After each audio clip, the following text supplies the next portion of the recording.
পৃথিবীতে সব কিছুই বদলে যাবে, কিন্তু মা বাবার ভালোবাসা কখনো বদলাবে না। নিজের বুকের হাজারো কষ্ট নিয়ে সন্তানের সব সুখ পূরণ করেন তিনি হলেন বাবা, আর যিনি নিজে না খেয়ে সন্তানকে খাওয়ায় তিনি হচ্ছেন মা। হ্যালো এভরিওয়ান, আসসালামু আলাইকুম। Welcome to Mira and daughter. আশা করি যে যেখান থেকে দেখছেন সুস্থ এবং ভালো আছেন। আলহামদুলিল্লাহ আমরা ভালো আছি। আরও একটি নতুন ভিডিওতে সবাইকে ওয়েলকাম করছি। আশা করছি বরাবরের মতো আজকের ব্লগটিও সবার কাছে খুব ভালো লাগবে।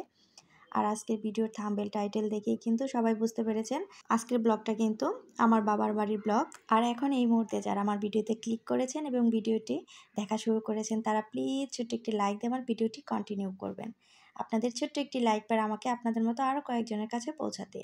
আর আজকে যারা আমার চ্যানেল নতুন ভিজিট করবেন, আমার ভিডিওর কোথাও কোনো অংশ যদি ভালো লেগে যায় তো প্লিজ আমার চ্যানেলটি সাবস্ক্রাইব করে আমার পাশেই থেকে যাবেন।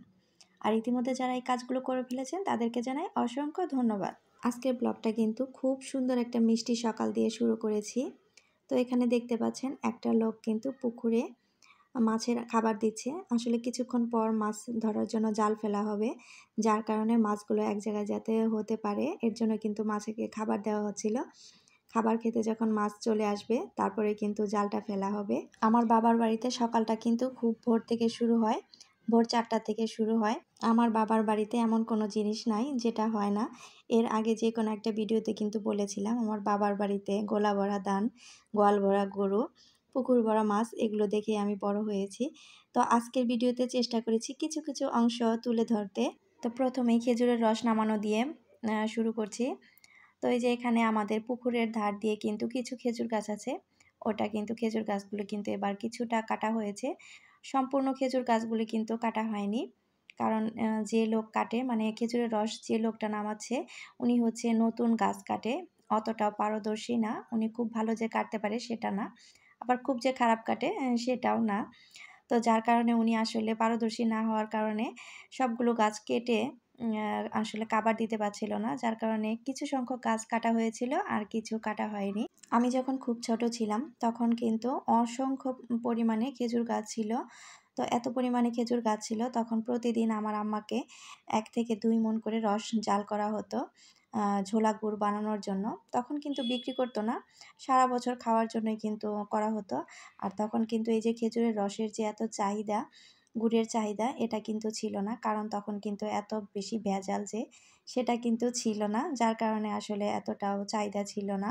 আর আগে যখন আমাদের খেজুর গাছ কাটা হতো তখন কিন্তু 1.5 থেকে 200 গাছ কাটা হতো। তো এখন কিন্তু এত বেশি গাছ নেই, 20 থেকে 25টা গাছ কাটা হয়েছে, আরও বেশ কিছু গাছ আছে যেটা কাটা হয়নি। তো এখানে এই যে হাঁড়ি নামানোর পরেও কিন্তু এখানে রস টপ টপ করে পড়ছিল। আমি জুম করে চেষ্টা করছিলাম সবাইকে দেখানোর জন্য। আগে তো খেজুর গাছে হাঁড়ি দেওয়া হতো রস নামানোর জন্য। তো এখন তো হাঁড়ি পাওয়া যায় না, পাওয়া গেলেও দেখা যায় প্রত্যেকটা হাঁড়ির দাম 100 টাকা করে নেয়।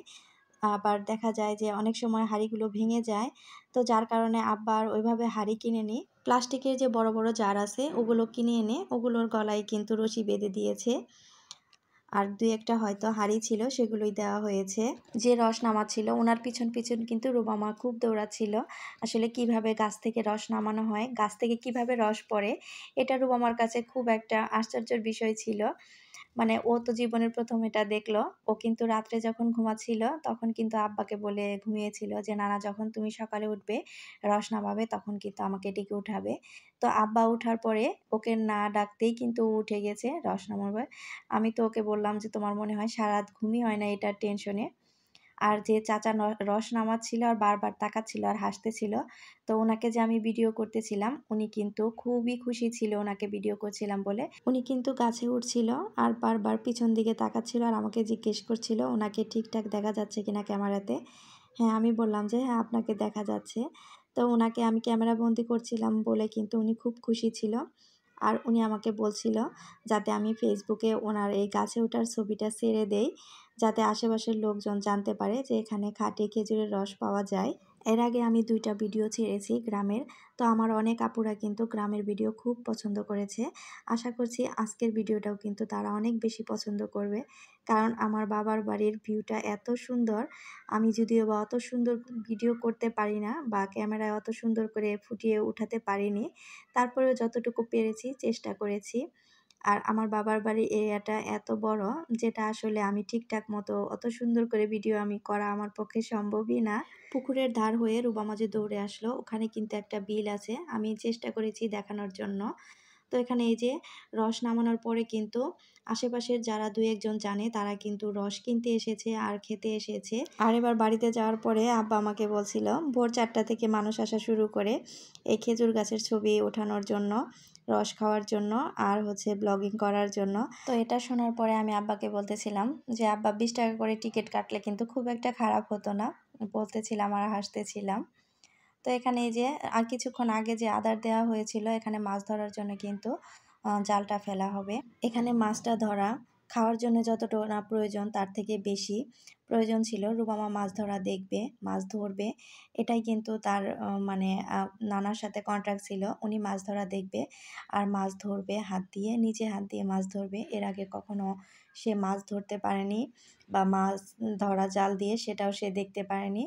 যার কারণে তার নানার কাছে এবার আবদার ছিল, নানা পুকুর থেকে মাছ ধরবে, সেটা আমি নিয়ে খেলবো। তো যার কারণে আব্বা কিন্তু আমরা যেদিন বাড়িতে গেছি তার আগের দিন মাঝিকে বলে রেখেছিল যাতে খুব সকালে চলে আসে মাছ ধরতে। তো এখানে কিন্তু বেশি বড় মাছ যে সেগুলো কিন্তু একটা ওঠেনি, তেলাপুয়ার যে পোনাগুলো সেগুলোই কিন্তু উঠেছে। এগুলো কিন্তু ছাড়া হয়নি, এমনিতেই হয়েছে। এগুলো কিন্তু এখন আর পুকুরে ছাড়া হবে না, কারণ বড় মাছের জন্য যে আদারগুলো দেয়া হয় সব কিন্তু এরা খেয়ে ফেলে। আর প্রতিনিয়ত এরা বাচ্চা দিয়ে যাচ্ছে, যেটা আসলে আব্বার বিজনেসে ক্ষতি হচ্ছে। যার কারণে যখন এই মাছগুলি ওঠে তখন কিন্তু আর পুকুরে ছাড়া হয় না, এগুলো বিক্রি করে দেওয়া হয়। তেলাপুয়া মাছ কিন্তু খুব দ্রুত বংশ বিস্তার করে, যার কারণে পুকুর ভর্তি হয়ে গেছে। এটা কিন্তু দেশি তেলাপুয়া। থাই যে তেলাপুয়াগুলো আছে ওটার থেকে কিন্তু এই দেশি তেলাপুয়াটা খেতে বেশি মজা লাগে ভাজি খেতে। আর এই যে এখানে তারপরে যে মাছ ধরা হয়েছিল, এখানে কিন্তু কালবাউস মাছ, মৃগেল মাছ, রুই মাছ, কাতল মাছ যে পোনাগুলো ছাড়া হয়েছিল সেটা যে একটু বড় হয়েছে সেগুলোই কিন্তু আসলে এখানে উঠেছিল। এখানে আবার একটাও তেলাপিয়া ওঠেনি। তো এই যে আমার মেয়ের মনের ইচ্ছা কিন্তু পূর্ণ হয়েছে, সে কিন্তু হাত দিয়ে মাছগুলো এমনভাবে চেপে চেপে ধরছিল।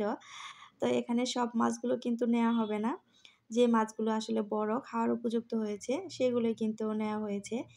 আর ক্যামেরাতে যতটুকু দেখা যাচ্ছে আসলে মাছগুলো কিন্তু ততটুকু না, বেশ বড় ছিল, কিন্তু ক্যামেরাতে কিন্তু অত বড় দেখা যাচ্ছিল না। তো এখানে কিন্তু এই যে কিছু মাছ, শোল মাছ আর বোয়াল মাছ, এই মাছ তিনটা কিন্তু কেনা মাছ, এগুলো কিন্তু পুকুরের না। পুকুরের পাশে যে বিলটা দেখিয়েছিলাম সেই বিলেরই কিন্তু এই শোল মাছ আর বোয়াল মাছটা। তো যখন বর্ষাকালে বিলে পানি আসে, তারপরে যে এই শুকনো মৌসুমটা পানি শুকিয়ে যায়, তখন কিন্তু এই শোল মাছ, টাকি মাছ, বোয়াল মাছ, দেশি কই, শিং, মাগুর সব মাছ ধরনের মাছ কিন্তু পাওয়া যায়। তখন কিন্তু আর মাছ কেনার জন্য আব্বাকে বাজারে যেতে হয় না, দেখা যায় যে বাড়ি থেকেই মাছ কেনা যায়। আর এই মাছগুলো বিলের মাছগুলো কিন্তু আমার দাদি আর আমার মা বেশি পছন্দ করে। এরা কিন্তু পুকুরের মাছ একদমই খেতে চায় না। বোয়াল মাছটা আমি অনেক বেশি পছন্দ করি। আমি যখন এই সিজনে বাড়িতে যাই, শীতের সিজনেই তো বোয়ালটা খেতে বেশি ভালো লাগে লাউ দিয়ে। তো তখন কিন্তু আব্বা চারিদিকে খোঁজ লাগিয়ে দেয় বোয়াল মাছ কোথায় পাওয়া যাবে। আর আমাদের এখানে মাছের আড়ত আছে, ওখানে বলে রাখে যে বোয়াল মাছ পাওয়া গেলে যাতে আমাদের বাড়িতে পাঠিয়ে দেওয়া হয়। আর যারা আশেপাশে পুকুর আছে, মাঝি মাছ মারে, ওদেরকে বলে রাখে যে যদি কোথাও বোয়াল পাও তাহলে আমার বাড়িতে পাঠিয়ে দিও। আসলে মা বাবারা বুঝি এরকমই হয়, সন্তান কি ভালোবাসে, কোনটা ভালোবাসে সেটার জন্য সব সময় ব্যস্ত থাকে। তো এখানে দেখতেই পেলেন একটা বেগুন গাছে মাশাআল্লাহ কি পরিমাণ বেগুন ধরেছে। আর এখানে কিন্তু এই যে আম্মা খেজুরের রসটা জাল করছিল ঝোলা গুড় বানানোর জন্য। তো আলহামদুলিল্লাহ মাশাআল্লাহ আমার বাবার বাড়িতে তেল, লবণ, মাংস এগুলো বাদে কিন্তু সব জিনিসই আছে আলহামদুলিল্লাহ। আর এই রসটা জাল করে এবার যে গুড় হয়েছিল সেটা দিয়েই কিন্তু আলহামদুলিল্লাহ আমরা পিঠা খেয়েছি। আমার শ্বশুর বাড়িতে পিঠার দাওয়াত দিয়েছিলাম, তখন কিন্তু আমার সব আপুরা বলেছিল আসবে। তো এখন আমি আমার বাবার বাড়িতে খেজুরের রস, খাঁটি খেজুরের রস খাওয়ার জন্য আর আমার বাবার বাড়ির সৌন্দর্য, প্রাকৃতিক সৌন্দর্য দেখার জন্য সবাইকে দাওয়াত করলাম। আর এখানে কিন্তু এই যে খেজুরের রসটা জাল হতে হতে লাল হয়ে গিয়েছিল। দুপুরের জন্য কিন্তু আজকে আম্মা রান্না করেছে শোল মাছ দিয়ে, বেগুন, আলু, শিম দিয়ে, বোয়াল মাছ দিয়ে, লাউ দিয়ে। আর হচ্ছে শুটকি মাছ রান্না করতে বলেছিলাম। যেসব সবজি দিয়ে রান্না করা হয়েছে সেগুলো কিন্তু সব সবজি আমাদের নিজস্ব লাগানো, কোনো সবজি কিন্তু কেনা না। সবগুলি রান্না খেতে খুবই মজা হয়েছিল। আমার আম্মার রান্না বরাবরই আমার কাছে খুব ভালো লাগে। শুধু আমার আম্মার রান্না যে আমার কাছে ভালো লাগে এমনটা কিন্তু না। আমার আম্মার রান্না আমার সব আত্মীয়স্বজনের কাছে খুবই জনপ্রিয় রান্না। এখানে কিন্তু এই যে গুড়টা হয়ে গেছে, গুড়ের ফাইনাল লুক। তো আজকে কিন্তু এখান থেকেই বিদায় নিব। সবাই ভালো থাকবেন, সুস্থ থাকবেন। আমার আব্বা আম্মার জন্য সবাই দোয়া করবেন। দেখা হয়ে যাবে নেক্সট কোনো ভিডিওতে। আল্লাহ হাফেজ।